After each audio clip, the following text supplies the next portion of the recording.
Hello बच्चों, आज हम पढ़ेंगे केमिकल काइनेटिक्स का दूसरा पार्ट।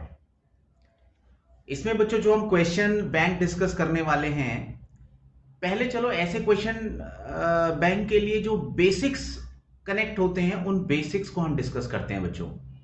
तो चलो शुरू करते हैं इसके बेसिक्स से।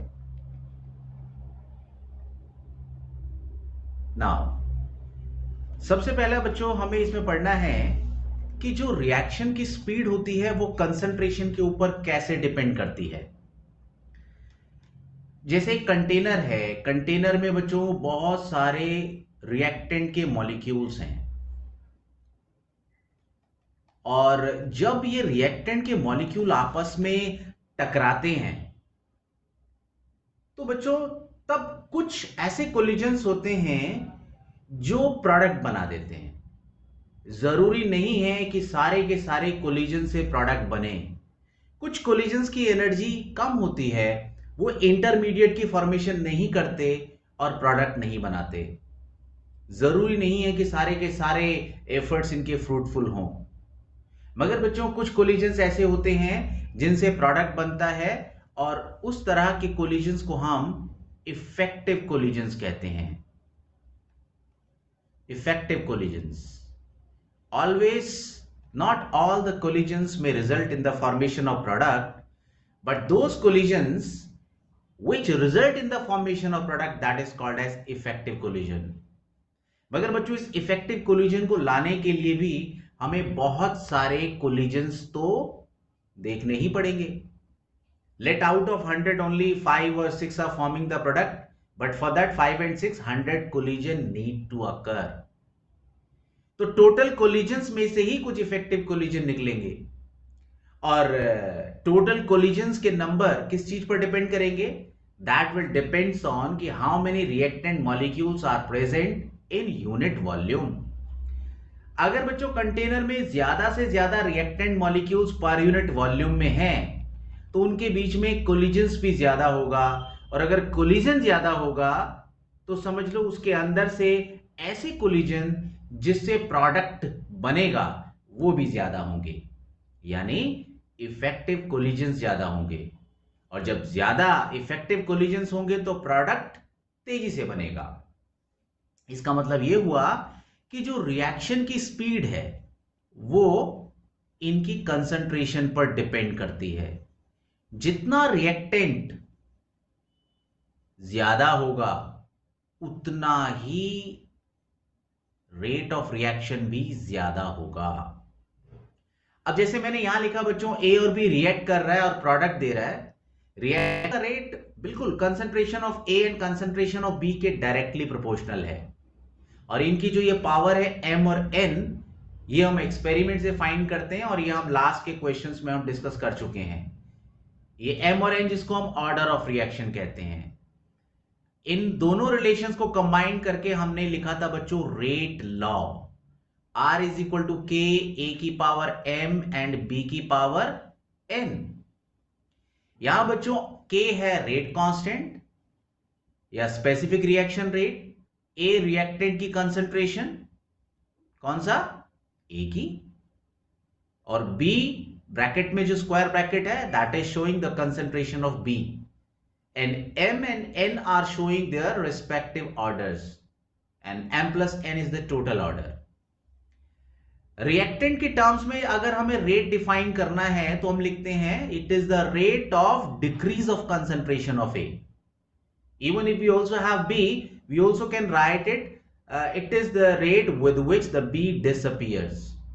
और अगर बच्चों प्रोडक्ट के टर्म्स में लिखते हैं तो उस केस में हम लिखेंगे it is the speed with which the product appears. अगर मैं ये कहूं एक रिएक्शन है A, that is A is giving you product, तो रेट A के टर्म्स में कैसे मेंशन कर सकते हैं हम?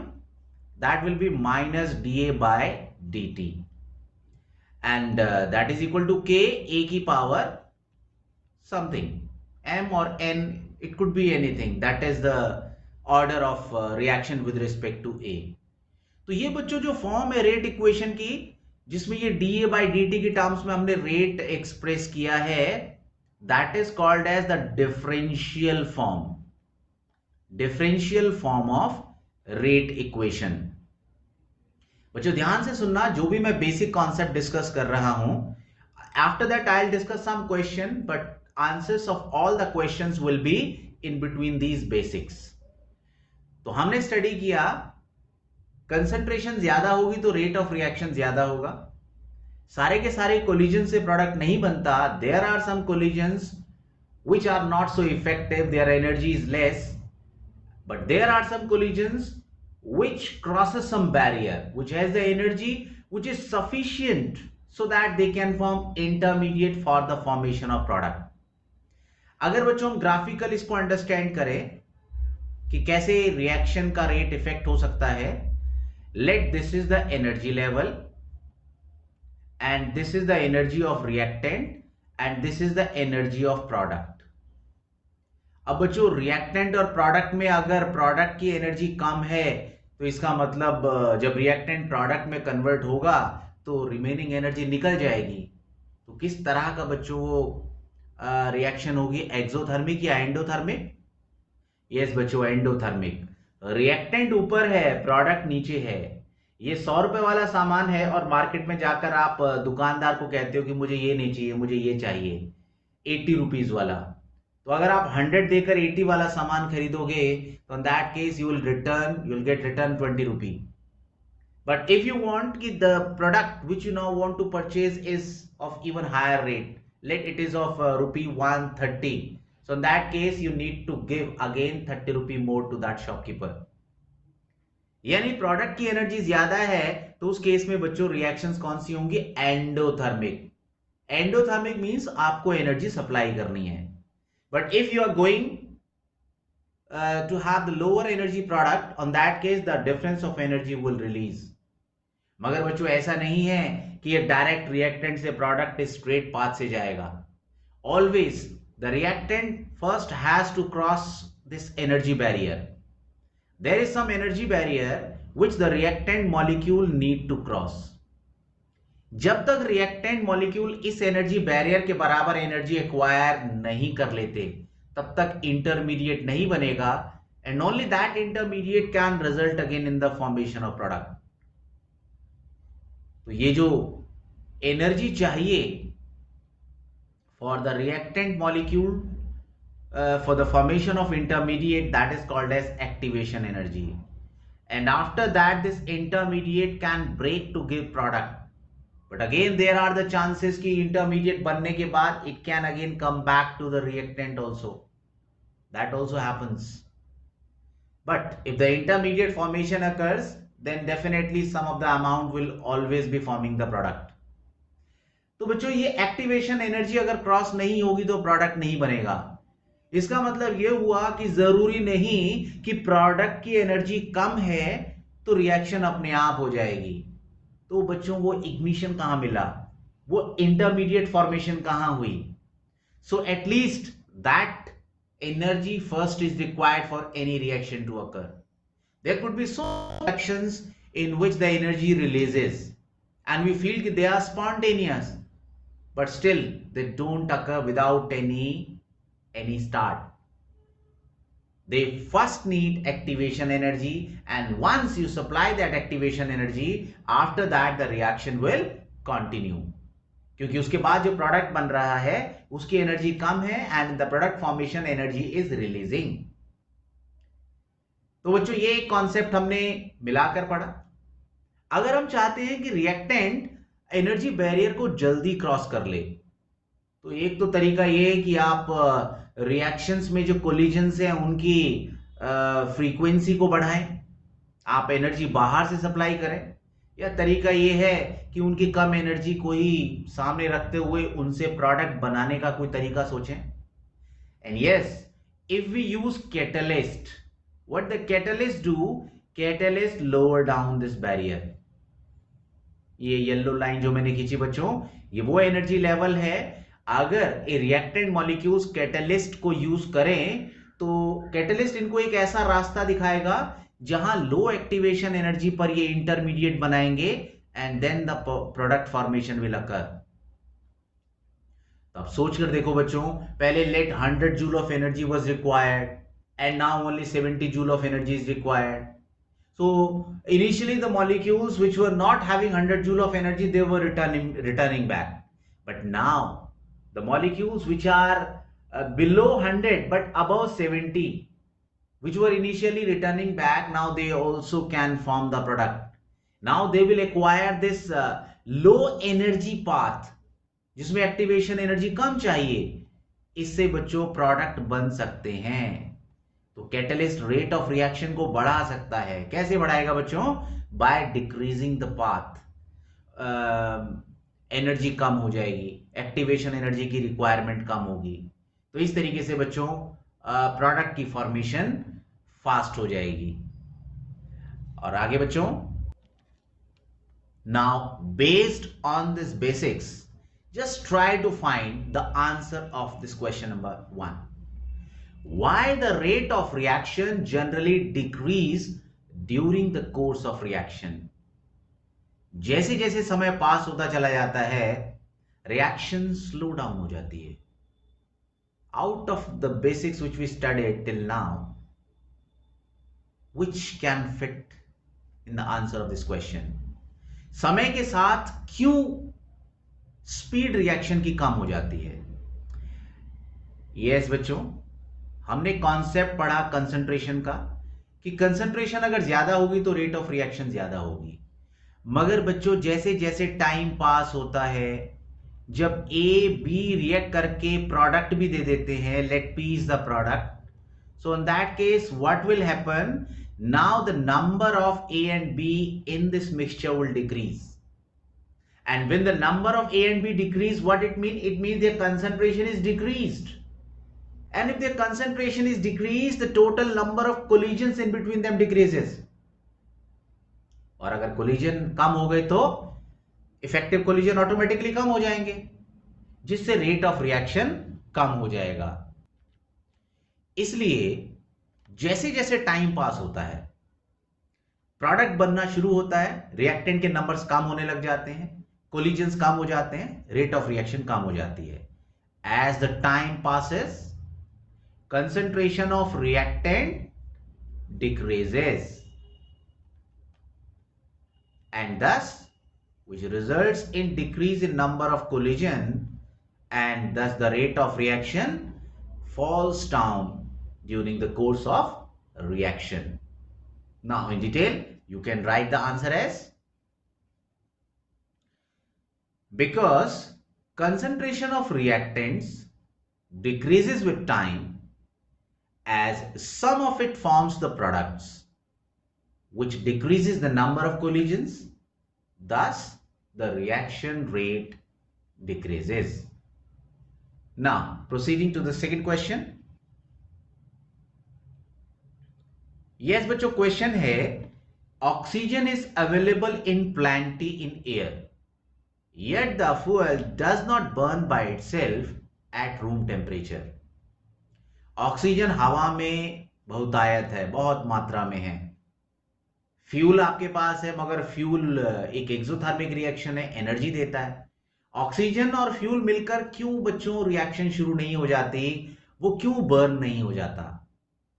And again I am just reading the second question, and both the questions got the same answer. The reaction between hydrogen and oxygen is highly feasible. Hydrogen और oxygen से मिलकर क्या बनेगा बच्चों? Water. That is highly feasible reaction. Yet allowing the gas to stand at room temperature in the same vessel, it does not lead to the formation of water. आप hydrogen और oxygen को same vessel में रख दो, फिर भी बच्चों अपने आप वो वाटर नहीं बनाएगा. क्यों नहीं बनाएगा? Can you relate any basic which we studied which can connect the answer of this question? For any reaction to occur, highly exothermic क्यों ना हो, it need to cross some barrier, and when it passes through that barrier of activation energy, then only it can form product. तो इन दोनों case में बच्चों हमें क्या चाहिए? We need to supply activation energy. तो एक्टिवेशन एनर्जी के बगैर रिएक्शन नहीं होती. Now you can write the answer. because for any reaction to occur, it needs activation energy.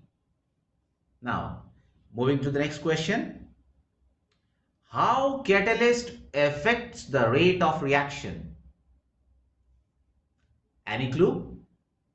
Yes बच्चों, आपको याद आ गया होगा, हमने ग्राफ से इसको डिस्कस किया. पहले जो रिएक्शन है उसके लिए एक्टिवेशन एनर्जी ज्यादा है. Now what the catalyst do? This is the energy. ये रिएक्टेंट मॉलिक्यूल्स की ऑलरेडी एनर्जी है बच्चों, और जितनी और चाहिए that is called as activation energy.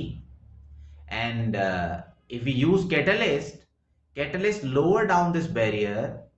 Now more of the molecules through this alternate path, जहां पर एनर्जी कम चाहिए, अब इस पाथ को चुनकर ज्यादा से ज्यादा रिएक्टेंट मॉलिक्यूल प्रोडक्ट बना पाएंगे. ठीक है बच्चों, this axis is progress of reaction. Now you can note the answer of this question. It lowers down the energy barrier. Energy barrier किसका? जो एक्टिवेशन एनर्जी चाहिए, जो इंटरमीडिएट फॉर्मेशन बनाने के लिए चाहिए. Thus activation energy required is less and more of the reactants crosses this energy barrier and forms the product. Right बच्चों? चलते हैं अगले प्रश्न पे. What is the meaning of effective collision? याद आता है बच्चों आंसर? जैसे ही क्वेश्चन स्टार्ट किया था, सबसे पहले बच्चों इस कोलिजन के बारे में बात की थी. एफर्ट्स तो बहुत लगाए मगर सारे एफर्ट्स कामयाब नहीं हुए. मगर कामयाबी तो बच्चों उन्हीं में से किसी एक एफर्ट की है जो लगाए गए थे. ऐसे कोलिजन्स तो बहुत सारे हुए थे मगर सारे कोलिजन से प्रोडक्ट नहीं बनता. Out of that collisions there are certain collisions which results in formation of product. तो जो collisions product बनाते हैं, that collisions are called as effective collision. Now the answer is, in chemical reaction all the collisions are not result in the formation of products. The collisions which forms products are called as effective collisions. Right बच्चों? Now next one. A reaction is of first order in A and second order in B. बच्चों क्या होगा इसका rate law? R is equal to K. A की respect में कहा है first order और B की रिस्पेक्ट में कहा है सेकेंड ऑर्डर. आर क्या है बच्चों? रेट. नाउ क्वेश्चन जो पूछा है, right the differential rate equation. Rate in terms of reactant अगर लिखना है तो minus d A by d t लिख सकते हैं और minus d B by d t भी लिख सकते हैं बच्चों. So this is the differential rate. And second point, how the rate get affected on increasing the concentration of B 3 times. अगर b को बच्चों 3 गुना कर देंगे तो क्या निकल कर आएगा बच्चों? 3b का स्क्वायर. क्या कॉमन आएगा? 3 3s are 9. Yes, the new rate will become 9 times. और ये थर्ड देखो बच्चों, how the rate will get affected of both a and b are doubled. यहां पर देखते हैं बच्चों, r is equal to k, a की पावर है 1 और b की पावर है 2. तो बच्चों नया रेट है लेट r डैश. a को हमने क्या करना है? डबल करना है. दोनों को डबल कर दिया, a को भी डबल किया, b को भी डबल किया. अब बच्चों क्या कॉमन निकल कर आएगा? यहां से 2 और यहां से 2 की पावर 2. तो 2 into 2 की power 2. 2 into 4 that is 8. So the new rate will be 8 times. तो बच्चों आंसर नोट करो. Yes, this is the answer. R is equal to dx by dt, k a की पावर 1, b की power 2 और r dash है dx by dt, k a की power 1, 3b की power 2. ये सेकंड पोर्शन है बच्चों, जब कंसंट्रेशन ऑफ b को 3 गुना किया तो रेट 9 टाइम्स हो गया, और थर्ड में जब कंसेंट्रेशन ए और बी दोनों डबल किया तो रेट 8 टाइम्स हो गया। तो बच्चों आई होप आपको इन क्वेश्चंस का जवाब मिला होगा, आपको बेसिक्स क्लियर होंगे। बाकी का जो भी रिमेनिंग पोर्शन है बच्चों हम नेक्स्ट वीडियो में कवर करेंगे। तब तक के लिए बच्चों थैंक यू, बाय बाय।